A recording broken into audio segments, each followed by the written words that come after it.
welcome to my channel. Hey, how's it going? I hope that you're doing well today. I can't seem to get this light off my glasses. Is this better? I hope that's better.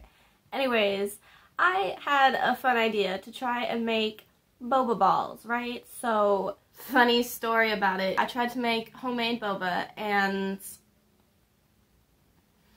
I did it, and I didn't do it. It turned into an oobleck goo, which I eventually formed into balls, and then I cooked those, and then the insides never cooked, and the outsides were just goo.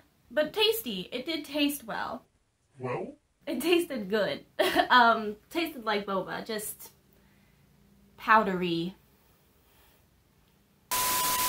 Today, if you couldn't tell, I'm gonna show y'all how to make boba. Or really, it's more of an adventure of trying to figure out how to make boba. It's like a 1/3 cup of water, a 1/4 cup of brown sugar, but technically, if you want it to be authentic, it's supposed to be black sugar. And apparently, a substitute for that is brown sugar or muscovado sugar, which I don't know if muscovado sugar is just like the European version of black sugar or if it's the dark sugar. And then 3/4 cup of the tapioca starch. I'm gonna be using this starch right, there we go. This starch right here. So it's a pretty simple recipe. It's just has technical techniques to it. And if I wasn't trying to make an easy thing more complicated, I'm going to add pumpkin spice into it because, I mean, come on. 'Tis the season, might as well, right? I'm going to use 1.5 teaspoons about. So, yeah, that's what we're gonna need. I'm excited and nervous at the same time. So, let's get into it. What in the world? Hey, future Katie here. How's it going? Okay, so I have this pot. It's maybe just a little bit too big, but my other pots were a bit too small. I could have probably gone with a saucepan because I want a good amount of surface area, but this was a bit too much surface area. But we're just gonna put the stove on high heat, add that 1/3 cup water and that 1/4 cup of brown sugar. And let me tell you what, brown sugar, I've always said it, it's the kinetic sand of the culinary world. I mean, how satisfying is that? And it's just like, oh, so fun. Such fun stuff right there.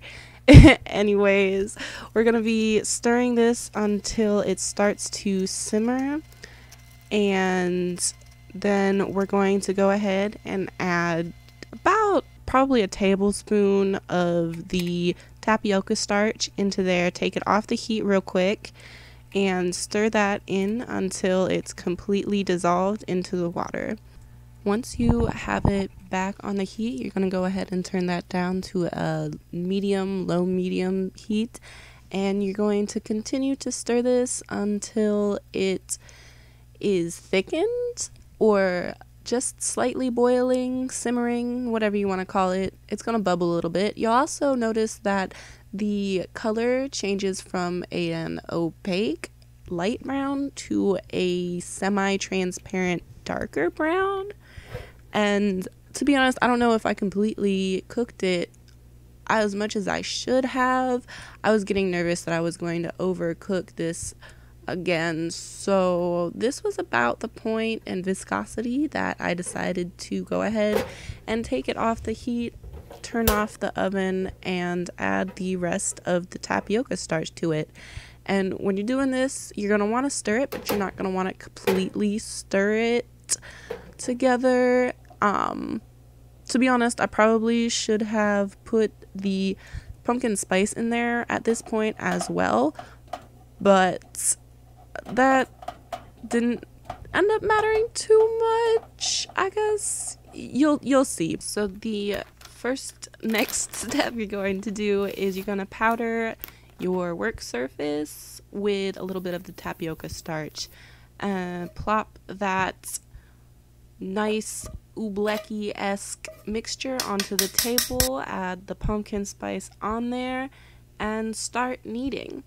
So the first time I made this, it just so happens that I did it probably semi-right. I do think I did overcook the dough mixture, but I just didn't completely knead this dough. The more you knead it, the more just amazing it becomes in texture and feel. It's just so soft and so pliable. It's beautiful. I'm shocked. So I started rolling it out, and as I rolled it out, have you ever rolled out a snake out of clay and you could tell that it had like a hole in it or something? That happened to me a whole lot, and because of that, my dough started exploding as I rolled it out. And yeah, it ended up breaking on me a whole lot. I got really frustrated. However, because of the pumpkin spice mixture, it turns out that I did not have enough water in it. So I ended up having to add a bunch of water. It's probably at least a tablespoon or two that I had to end up putting in there. Once I got enough water in there, it ended up being too much water, and I had to end up putting more starch on top of that, and it was just a whole ordeal. And it was already my bedtime, so you gotta know I was already super frustrated. So I'm making sure that I wrap the tapioca dough in plastic wrap so it doesn't dry out, and I'm giving up on trying to roll this out just for the fact that this dough is still variably, I guess is the word, ooblecky in nature. So I'm just taking a few pieces of these off of the dough at a time and rolling them individually. Now you see, this is very time consuming, and there's a couple different ways that you can make the dough into the balls. I ended up doing 3, even 6 or 7 little balls in my hand and just rolling them ever so slightly around. If you do big circular motions of rolling these tiny balls, they do end up sticking together, and you don't want that. The other thing that I didn't film, but I did end up cleaning my work surface off and not starching it or anything, but putting like 20 little balls on the ground and using my hands, 10 each, and doing the same thing. Little circular motions to create all of these little balls, and it turned out pretty alright. I think the consistency you want is like, if you've ever worked with clay for ceramics and stuff, you want the consistency of clay that you're not going to have to score and slip, if that makes sense. It's basically like if you were to take a pinch of the dough and smear it onto the table, you're not going to be able to peel it up. It's going to stick to your table. And that was the consistency of dough I used, and yeah, that's what I did. Oh, and also I covered the tapioca balls in starch as I made them. So I had a bowl full of like a teaspoon of starch, and I just put those in that bowl as I went and gave it a little shake. Yeah, so I guess now we're gonna make the drink. I'm gonna pass it off to Past Katie now. Alright, so I have these adorable little bobas.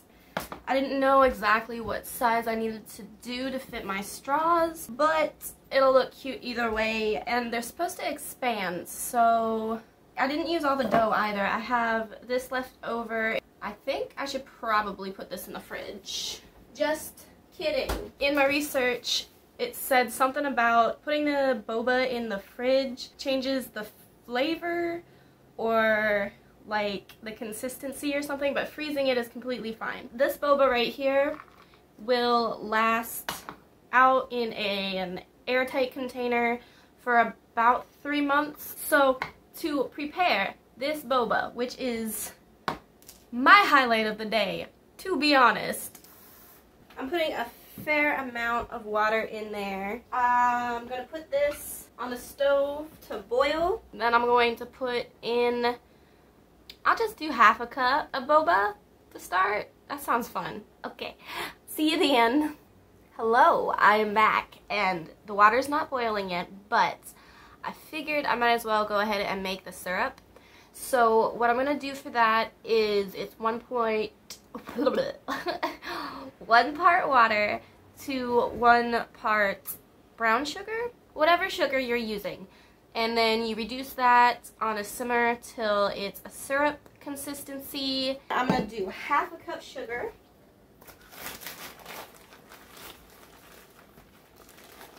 Really want to make sure I pack that in there. I love sugar. Half a cup water. Beautiful. I'm going to go ahead and give this a stir and bring it to a slow boil, and then bring it down to a simmer and let that sit and syrup up. Now it's a waiting game.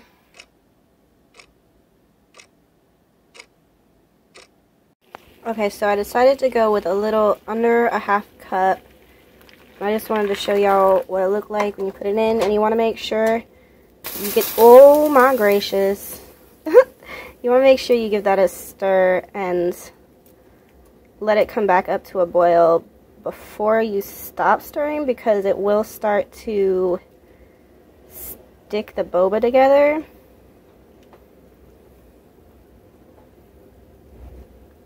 As you can see, those are stuck. They're stuck together.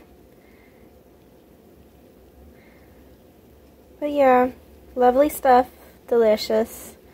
And then when that comes back up, I'm just going to turn this down a little bit. So it's going to still be boiling, but I want it to not bubble over. And then this is going to sit on the stove for about 15 to 20 minutes, I guess.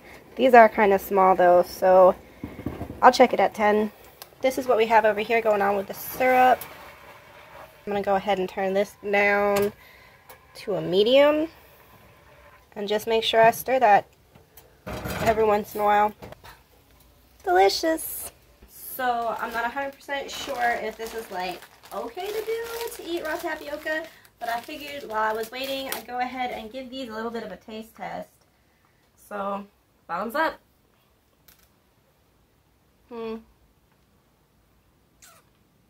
Tastes a little bit like a candle. Maybe next time I might try experimenting putting actual pumpkin puree in it instead of water. Maybe. Okay, so as the water in this evaporated, it's gonna start creating more of a viscous liquid. So you might need to either just stir it a little bit more often or add more water into there. The second thing is this liquid right here. When you go to stir it, you want to be really careful that you have it in a large enough pot that it doesn't boil over. The next step is that I'm going to take these boba balls and put it into this lovely ice water. And I was told that it makes them more QQ, like the letter Q, which I think just means bouncier or squishier. And so yeah, that's what I'm going to do now. And then I'm going to put them in this syrup liquid here, turn it down to a bit of a simmer, and just have at it. And then we'll really be making the drink. Okay, I'm back. Again, it feels like this has been going on all week. Anyways, I thought it would be really cute to make this into a Dalgona boba coffee. So if you don't know how to make Dalgona coffee yet, you need 3 tablespoons of sugar, 3 tablespoons of instant coffee. I'm using this one. I get it from the Dollar Tree. I like it more than like Folgers instant coffee and whatnot because it just tastes better. This tastes more of like a caramel flavor. So for Dalgona coffee, that's what I like. You are also going to need 3 tablespoons of water. And once you have that all in there, give it a quick stir. We are going to go ahead and give this a quick whip, probably about 5 to 7 minutes until it's thick, you know.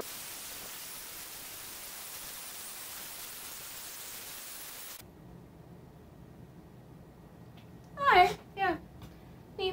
Bye. Oh!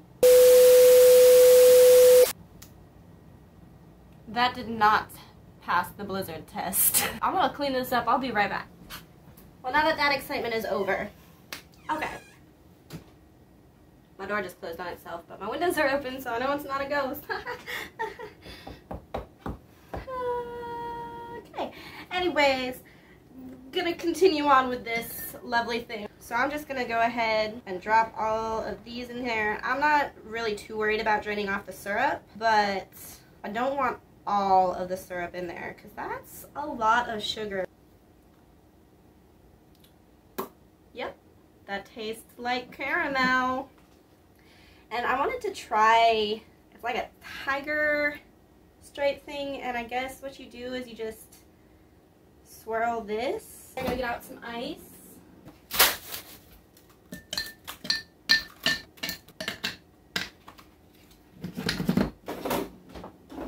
And then I'm going to take my milk and I'm going to fill it right up to the top of the ice. Kind of slowly, just so that that sugar doesn't dissolve into the milk quite yet. I'm just going to go ahead and plop this right on top of there. There we have it. A very cute, very gorgeous, hopefully extremely delicious Boba Dalgona coffee milk thing.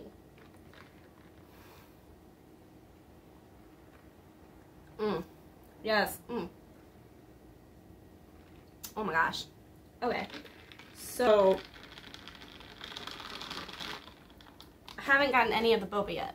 Now remember, it did taste a little bit like candles when it was in this form.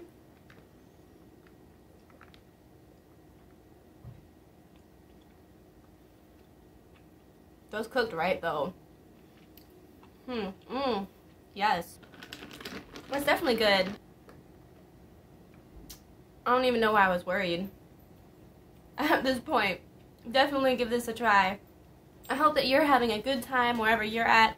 I've gotta go and things. Bye. Oh yeah, thank you for staying to the end. By the way, I'm trying to get 100 subscribers by the end of 2020. I know it's a long shot, but I'm really hoping for it, and I'm here for it, and I hope that you are too. Please subscribe, like, leave a comment, share this video if you would be interested in making this, and that way you have it on your platform. Yeah. Anyways, I've gotta go. See you later.